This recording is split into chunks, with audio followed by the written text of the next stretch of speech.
I would like to congratulate our Honorable Prime Minister Narendra Modi ji for honoring our classical language Pali and Prakrit as a classical language of our India. Bharat की प्रतिष्ठा विश्व में फिर से पुनः स्थापित होगी, क्योंकि यह जो ज्ञान है आज हम विश्व को भी दे सकते हैं। आज ये भारत सरकार ने जो कदम उठाया है पाली प्राकृत के लिए, ये बहुत ही मतलब अंतर्राष्ट्रीय स्तर पर इसकी ख्याति होगी।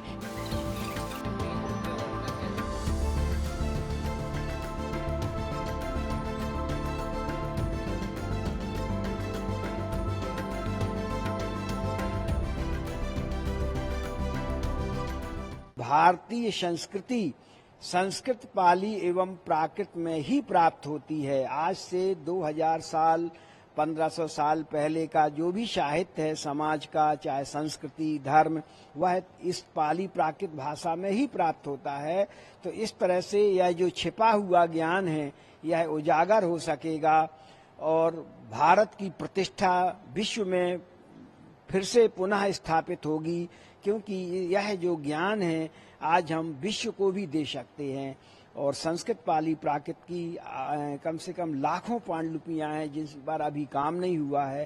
खास करके हमारा संस्थान भोगीलाल लहरचंद इंस्टीट्यूट, जो कि जिसमें पाकिस्तान से लाई गई 25,000 पांडुलिपियां हैं, इसमें संस्कृत, पाली, प्राकृत आदि विभिन्न भाषाओं की विभिन्न विधाओं की पांडुलिपियां प्राप्त होती हैं।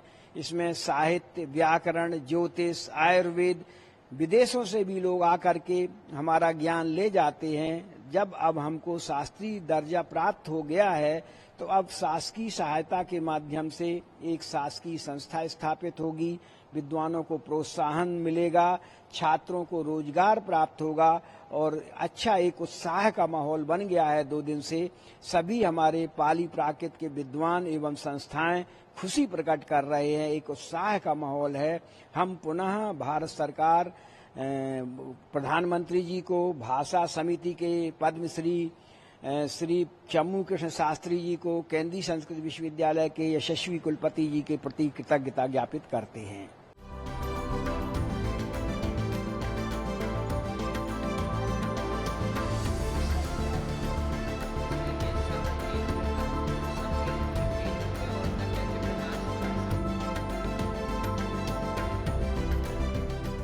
First of all, I would like to congratulate our Honorable Prime Minister Narendra Modi ji for honoring our classical language Pali and Prakrit as a classical language of our India. Since a long time we were struggling for existence of this classical language. There are 4 criteria which was made by Government of India in 2005 under the chairmanship of Ambika Soni, who was the Minister of State of Information and Broadcasting Ministry at that time. And she was making a criteria of what will be the classical languages criteria. So Pali language was fulfilling all these 4 criteria which was made Government of India. And Tamil, Sanskrit, other language were given. In 2013, Oriya language was also given. But we were also struggling. In 2014, an international conference was held in Sarnath. Under the banner of Mahabodhi Society of India, in which most of the scholars participated in our international conference, and they made a resolution that Prime Minister Narendra Modi be requested and Minister of Education be requested to include Pali language as a classical language of India.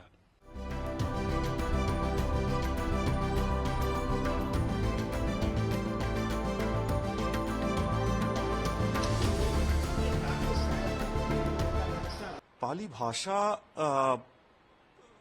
प्राचीन काल में 2600 वर्ष पहले माना जाता है कि पूरे भारत का जो सबसे बड़ा क्षेत्र था, जिसे मध्य देश कहते थे, जिसमें आज का उत्तर प्रदेश, बिहार, मध्य प्रदेश, छत्तीसगढ़ का बहुत बड़ा क्षेत्र आता है, उसकी माना जाता है कि उसकी जन भाषा थी।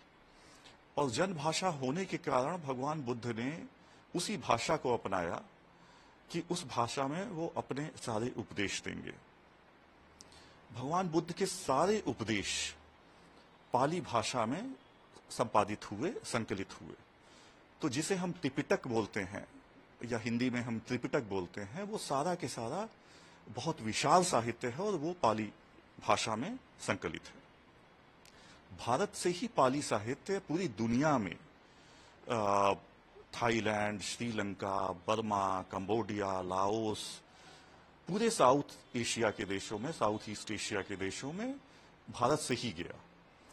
और इसीलिए सम्राट अशोक ने भी अपने शिलालेखों में पाली के ही अलग अलग रूप, जो अलग अलग बोलियां होती हैं, उस तरीके से अपने शिलालेखों में भी अपने संदेश लिखवाए। पाली भाषा भारत के प्राचीन इतिहास को, भूगोल को, वहां की राजनीतिक व्यवस्था को, समय के समाज को जानने का सबसे सशक्त माध्यमों में से एक है। शुरू से ही ये प्राकृत, पाली और संस्कृत इन तीनों के साथ जुड़ी हुई और इसकी सेवा में इस तरह से लगी हूँ, ऐसी फीलिंग है कि अहर निशम सेवा महे, क्योंकि चाहे घर रात हो चाहे दिन हो, हर समय ही उसकी सेवा में लगे हुए हैं, उसके अध्ययन में लगे हुए हैं। और ऐसी फीलिंग आती है जैसे हम कोई माँ की सेवा कर रहे हो, ऐसी भाषा रूपी माँ की सेवा में हम तत्पर हैं। यही हमारी भावना है कि इसका उत्तरोत्तर विकास हो। आज ये भारत सरकार ने जो कदम उठाया है पाली प्राकृत के लिए, ये बहुत ही मतलब अंतर्राष्ट्रीय स्तर पर इसकी ख्याति होगी, क्योंकि पाली का तो विदेशों में भी बहुत प्रचलन है, मतलब बहुत प्रभाव पड़ रहा है, लेकिन भारत में तो है ही है। इसी तरह से प्राकृत में भी हमारे बहुत सारे ग्रंथ, बहुत साहित्य, ऊर्ध्वलोक का वर्णन है।